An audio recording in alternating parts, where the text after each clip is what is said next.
উস্তাদ ডাকার সাথে সাথে আমি আসব না, এরকম কোনো ঘটনা হইতে পারে না আমার জীবনে। কোনো ঘটনা জীবনে হয়নি, আমার মৃত্যুর আগের দিন পর্যন্ত যেন না হয়। ওস্তাদ ডাকবে আর রুবেল যাবে না, এটা হইতে পারে না। অনেক আদরের রাখবে, ওর সাথে প্রায় নেবার কত বছর, 37 বছরের সম্পর্ক। ও চিটাগাংয়ের নাম করে একজন টিচারও, এবং আমি যখন ওই ক্লাস করেছি আমাদের কিশোর কিশোরীদের, আমি যতগুলো অনুষ্ঠান করেছি চিটাগাংয়ে, যত বড় বড় অনুষ্ঠান অজয় করিয়েছে, আমি তার কাছে কৃতজ্ঞ যে এক একটা অনুষ্ঠান যেটা দেখার মতন হয়েছে, চিন্তার কথা। আমার একটা অনুষ্ঠান আছে ওই যখন কলেজে করেছিলাম, 3 দিনের মাথায় 10 মিলিয়ন ভিউ হয়েছে ওই শোটাতে। সো আমি তার কাছেও কৃতজ্ঞ, বিকজ আমি চিটাগাং যখনই গিয়েছি অজয় 100% সেখানে আমাকে যত সাহায্য করেছে, এবং সেখানে আর একজনের নাম না করলেই হবে না, আমার পাশে আছে আলী আকবর, ITF এর প্রেসিডেন্ট ছিল, এখন সে জেনারেল সেক্রেটারি, সে আছে। সো ধন্যবাদ তোমাদের দুজনকে। আর একজনের ব্যাপারে আমি কথা বলতে চাই। একটু আগে এক ভাই আমাকে প্রশ্ন করেছে, প্রশ্ন না, একটি চেয়েছেন আমার কাছে, যে রুবেল ভাইয়ের কাছে আমার চাওয়া যে উনি যেন প্রতি বছর জানুয়ারির 5 তারিখে এইখানে আসে। আমি একদম ওস্তাদ ডাকার সাথে সাথে আমি আসব না, এরকম কোনো ঘটনা হইতে পারে না আমার জীবনে।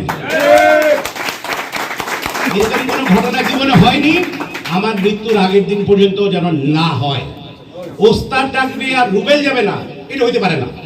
এটা অবিশ্বাস্য একটি কথা, এটা কেউ বিশ্বাস করবে না। কেউ যদি বলে এই ওস্তাদ যায় গেল, রুবেলা ডাকছে, রুবেল যায় নাই, যারা আমাকে চিনে তারা সবাই হেসে দেবে, না থাপ্পড় মারবে, এটা হইতেই পারে না। তবে ভাইকে আমার শুধু একটা রিকোয়েস্ট, যে আজকে যখন আমরা ছেলেরা অনেক পুরস্কার পায়, একটা সত্যি কথা, একটি ছেলে যখন সারাদিন খেলার পর যখন একটি ভালো পুরস্কার পায়, ও সারাদিন যে কষ্ট বা 2 দিন কষ্ট করা বা সারা বছর প্র্যাকটিস করার জন্য ওর হাতে একটি ভালো আমরা মেডেল দিতে পারি, এবং মেডেলের পাশাপাশি আজকে যে ওস্তাদ যে পুরস্কারগুলো দিয়েছে, আমি মনে করি এই কষ্টগুলো বাচ্চারা যে কষ্ট করে ওর মনটা অন্তর শান্তি পায়।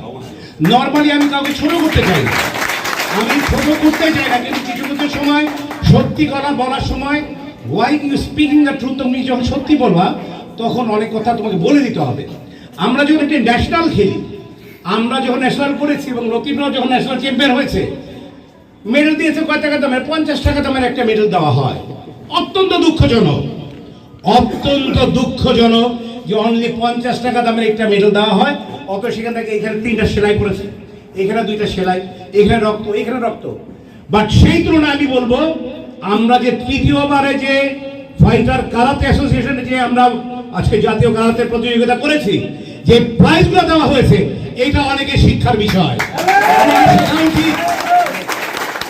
তো আমি ভাইকে রিকোয়েস্ট করব যে এই ছেলে মেয়েদেরকে আপনি আরো বেশি ইন্সপায়ার করতে পারবেন, আরো বেশি উৎসাহী করতে পারবেন, যখন আপনি এই ধরনের প্রাইজগুলোকে আরো বেশি সুন্দর করবেন।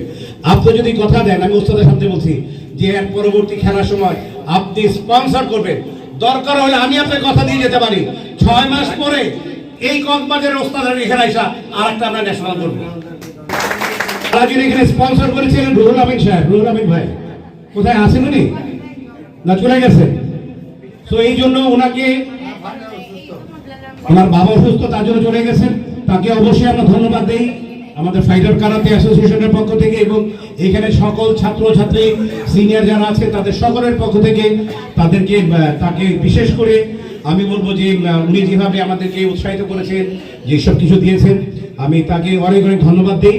এবং আমি এই ভাইকে বলবো, এই ভাই যদি আমাদেরকে স্পন্সর করে, এটা উস্তাদ বুঝবে, কেন উস্তাদের সাথে তার অনেক প্রিয় মানুষ, যদি স্পন্সর করে, আমরা প্রয়োজন বোধে জুন জুলাইয়ের দিকে প্রয়োজন বোধে 3rd ন্যাশনাল করার আমরা করেছি, আমরা 4th ন্যাশনাল করব।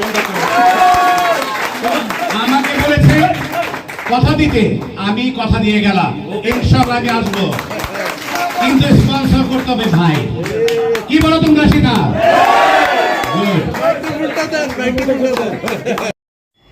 S karate TV.